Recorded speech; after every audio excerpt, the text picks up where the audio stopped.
Hello and welcome to another Jay's Politics podcast, part of the Podcast 99 Internet Radio Network. You can reach us at podcast99.org or directly at jpoliticspodcast@gmail.com or at jpolypodcast on Twitter. Welcome to another episode of This Week in U.S. Politics, episode number 13. Today we are going to be discussing a couple different topics. One is about a Supreme Court case that's going to have an impact here in Washington, but it's actually going to have an impact all across the nation. And then lastly, he's going to be talking about the national public vote or national popular vote. It's going to be discussing. I'm going to be discussing my opinion on it. I'm going to have links to both the article about the union and also the national popular vote, but I don't think that they quite address it quite as well as we'd like it. And I am sorry, I am actually going to mute this really quick, and I got to adjust my mic. I don't like the position of it.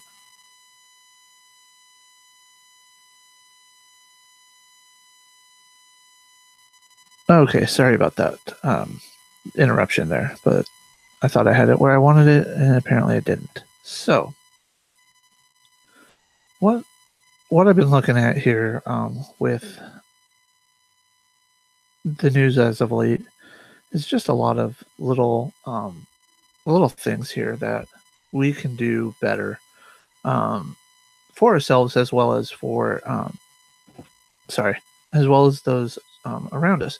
One of them I happen to support, and because I am a union employee myself, but one of the many things that I enjoy is knowing that I have representation when it comes to work, when it comes to labor discussions. There are some things I don't like about the labor union process. Not that I hate unions at all, but there are things that I dislike about the union process that can kind of hold me back, that can kind of hold us back as people. Again, it's one of those issues that's, good on one side, bad on the other, and it's finding the perfect balance between the two. Specifically in this article here, and I'm actually going to share the article here on my screen as well as have the link display below. But let's see here, where did it go? Anyways, so this article is titled Washington's Public Unions Fight to Retain Influence in Face of Adverse Court Ruling. Now, the adverse court ruling is what they're talking about is this case that's going to, before the Supreme Court, probably in July, before the end of, or I believe the ruling is going to come out before the end of session in July. Excuse me just a second here. I'm going to hide that really quick. So, the first three paragraphs are talking about Pam Cruz and the Franklin Pierce Educational Association, the union. She represents the union of teachers out in her area.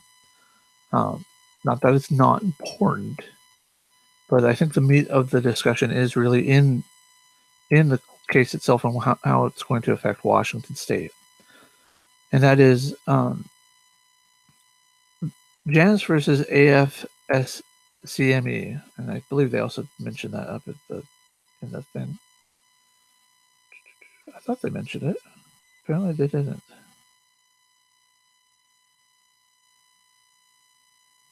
All right. Excuse me. Anyways, the point of it is, in this case, the issue here is that employees that are not actually in the union, that are not a part of the union, have to pay basically what's called an association fee, or basically it's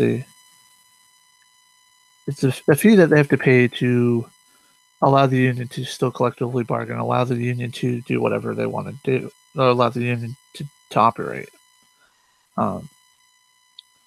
Washington's public unions appear to be better positioned than many to absorb or even mitigate the likely effects of the landmark court case, but they're still taking efforts internally and through legislature to build up defenses. For so long, we had just assumed everyone signed their membership forms, and it was great, Crew said. She called Janus a wake-up call. In the case, many predict the court, which leans conservative, will strike a blow to public sector union power by stopping the practice of charging so-called fair share. And I'm doing air quotes here because you won't see it on the video or here on the podcast. But the fair share fees to people who do not belong to the union. In states without right-to-work laws, non-members in union represented workplaces can be required to pay fees that bankroll the cost of collective bargaining with the government. An end to fair share fees or agency fees would make the public sector in Washington and the rest of the nation effectively right to work. This means that no public employee could be required to pay for any part of union operations. Now, the tricky part of this is in right to work states, you have the right to work, but your employer also has the right to fire you. There are many there's many balances to it. A lot of these you can actually negotiate your own contracts and things like that. Here's the link that they used in the article that you saw just below in the next paragraph. I'll try to link that. I'll try to link to that as well. But you'll notice that here on this is a list of right to work states. You'll notice that California,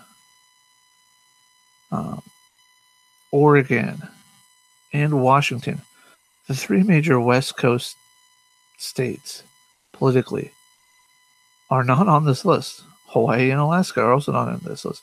So basically the entire West Coast of the United States are not right to work states according to this Department of Labor source. Anyways, just an interesting thought here. Going back to the article. Right to work systems are now in place in 28 of the 50 states. Extending those rules would be a welcome outcome for some. Maxford Nelson, Director of Labor Policy for the conservative nonprofit Freedom Foundation in Olympia, said that the organization has no issue with public employees voluntarily joining a union and paying dues. And that seems fair, I mean, I'm in a job actually where I have to be a part of the union, otherwise I cannot work. It is not allowed for me to not be a part of the union unless I am at management. Certain management positions do not have union requirements. And so it's weird, how those types of things can happen in a position. And I agree that my boss, who happens to be in a non-union position, should not have to pay my union a fee. Why should my managers be paying a fee to my union to operate? That makes no sense. Now, I know some of you out there that are diehard union supporters, some of you that are, what shall we say here? Some of you that are the diehard supporters of unions are going to see that the actual issue, or you're going to say that the issue with the unions is that they represent the people, they work hard for the people, and I get that. I understand that. Why are you doing this? Sorry, I'm going to close that out.